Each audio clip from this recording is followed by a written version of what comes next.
Welcome to Living English. Today, we'll be looking at letters and messages and the best way to ask someone to do something. First, here's the latest episode of our drama, Sisters and Brothers. Steve is taking Anne back to her hotel after their day at the wildlife park.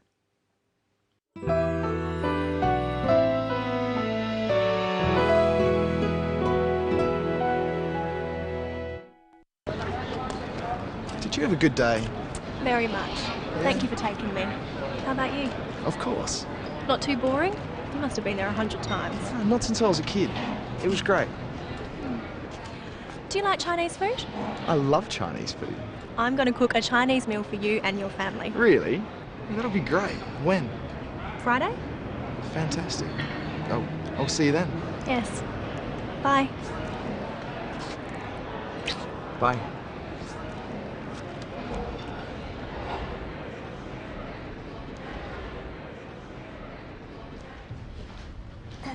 Excuse me. Sorry, Miss Lee, I didn't see you. Could I have my key, please? Certainly. Here you are. Oh, and there's a message for you.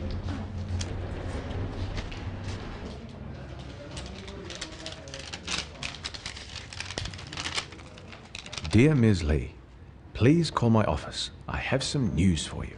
John Barber, private investigator.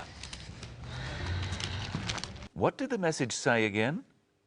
Let's have a closer look.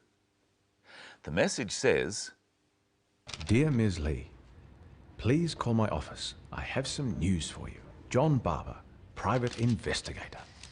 when we write letters, we start by writing Dear and then the name of the person we are writing to. In this case, Ms. Lee. Notice that her formal title, Ms. Lee, is used. We'll look more closely at formal letter writing later in the program. First, let's see how Anne gets the attention of the clerk. Excuse me. Sorry, Miss Lee, I didn't see you. Anne said, "Excuse me." We say, "Excuse me," when we want to get someone's attention. Try saying it with the clip. Sorry, Miss Lee, I didn't see you. Excuse me. Sorry, Miss Lee, I didn't see you. Now listen to Anne asking for her key. Could I have my key, please? Certainly. Remember that we looked at using could I to make requests in an earlier episode. The best and most polite way to ask people to do things for you is to make requests. You have to be careful that your request doesn't sound like an order. You say could I at the beginning and please at the end. Could I have my key, please? If you don't say please, a request can sound like an order. Could I have my key? It's always best to add please. Another formal way to make this request is to say, may I have my key, please? Watch the clip and try saying, could I have my key, please, with Anne. Could I have my key, please? In our next clip, there's also something we've looked at before on Living English, the expression going to. See if you can remember what it means. I'm going to cook a Chinese meal for you and your family. Anne said, I'm going to. She means that she will cook a Chinese meal in the future, but she hasn't decided exactly when. Listen to what she says about when she is going to cook the meal. I'm going to cook a Chinese meal for you and your family. Really? That'll be great. When? Friday? She says, Friday? Notice the inflection in her voice. Friday? She's not completely sure. If she was sure, she would say it like this, Friday. Using this kind of inflection indicates that we are not certain. Try saying Friday after Anne. Really? That'll be great. When? Really? That'll be great. When? Friday? Now listen to the way Steve and Anne say goodbye. Fantastic. Oh, I'll see you then. Yes. Bye. Bye is a casual way of saying goodbye. It's like saying see you later or see you. Fantastic. Oh, I'll see you then. Yes. Bye. Now let's go from the informal to the formal. Informal means casual, friendly, not official. Formal means official, not casual. Usually, formal letters are to people you don't know. For example, a job application or something related to work. You always start with something called a salutation. You write dear, followed by the formal name of the person you are writing to. If you were writing to me, you would write, Dear Mr. Whittle. If you don't know the name of the person you're writing to, write, Dear Sir or Madam.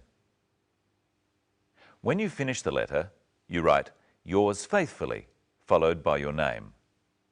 If you use the person's name, it's the custom to write, Yours sincerely, followed by your name. It's time to say hello to Michelle. Hello, Michelle. Hello, Brenton. Hello, everyone.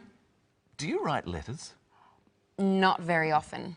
I use email and text messaging. Excuse me, I have a message now. What does it say?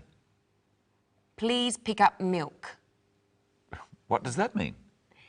It means that my friend wants me to buy some milk on the way home after work. People don't use lots of words for messages and they leave some out. It still says please. Yes, that's because it's a request, not an order. How would you make the same request in ordinary speech? Say it after me. Could you pick up some milk, please? Let's listen again to Anne making a request. Could I have my key, please? Certainly. Here you are. Here you are. You say, here you are, when you give people things. Give it a try. Ask me for something. Okay. Could I have your phone, please? Yes. Here you are. Thank you. Now it's your turn. Say, here you are, with the clip. Could I have my key, please? Certainly. Could I have my key, please? Certainly. Here you are. Nice phone. Could I have my phone back, please? Here you are. Another message. What does this one say? It says, sorry, forget milk. What does that mean? It means that I don't have to buy the milk. I should forget about it. It doesn't say please, it says sorry. Why? Well, he's apologising for making me think I had to stop and buy some milk later. He doesn't write please because he's not asking me to do anything. We sometimes say sorry to be polite, like in this clip. Excuse me. Sorry, Miss Lee, I didn't see you. Try saying sorry, Ms. Lee, with the clip. Excuse me. Excuse me. Sorry, Miss Lee, I didn't see you. There are a few phrases in English which can be used to say sorry or apologise. Let's practice them. Sorry. That's okay. When we bump into someone or have a small accident like this, we often just say sorry. Try it at home. Sorry. And in reply, I say, that's okay. Try it home. That's okay. Or I could say, that's all right. You try. That's all right. And here's a common Australian phrase. No worries. You try. No worries. Let's look at some other ways of saying sorry. You can say, I'm sorry, or you can say, pardon me. Try it at home. Pardon me. Another way of saying it is, I beg your pardon. This is more formal. Try it after me. I beg your pardon. This is a more serious apology. Like this. I beg your pardon. I'm so sorry. No worries. We use the same phrases if we don't understand something or don't hear it and we want the person to repeat what they said. Excuse me, Yes. do you have the time? 8:30. I beg your pardon? It's 8:30. You can also use I'm sorry or sorry in the same way. Excuse me, Can I help you? do you have the time? 9:10. Sorry? It's 9:10. Thank you very much. But notice how the inflection changes from when we say sorry to apologise. We'll show you. Sorry. That's all right. Sorry? I said that's all right. There's no need to shout. Practice with me the different ways of saying sorry. Sorry. Sorry. I'm sorry. I'm sorry. Pardon me. Pardon me. I beg your pardon. I beg your pardon. Let's look at another clip now. You must have been there 100 times. Not since I was a kid. Anne says you must have, or you must have been there 100 times. What does she mean by that? She thinks it's certain that Steve has visited the wildlife park many times before. So I could say to Brenton, you must have seen a kangaroo before. Yes, I have. And Michelle, you must have been to Sydney. Yes, I have. Try at home saying you must have. First, been to the zoo. You must have been to the zoo. Flown in a plane. You must have flown in a plane. Had an ice cream. You must have had an ice cream before.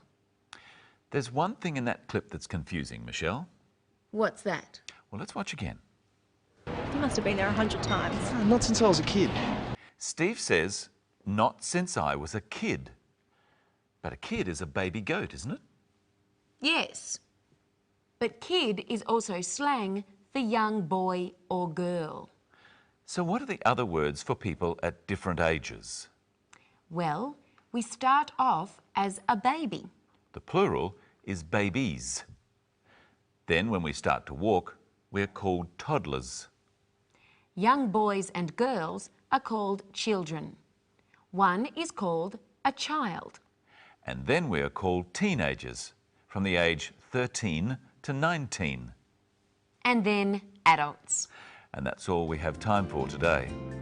Next time, we'll look at reporting the past and using did and didn't.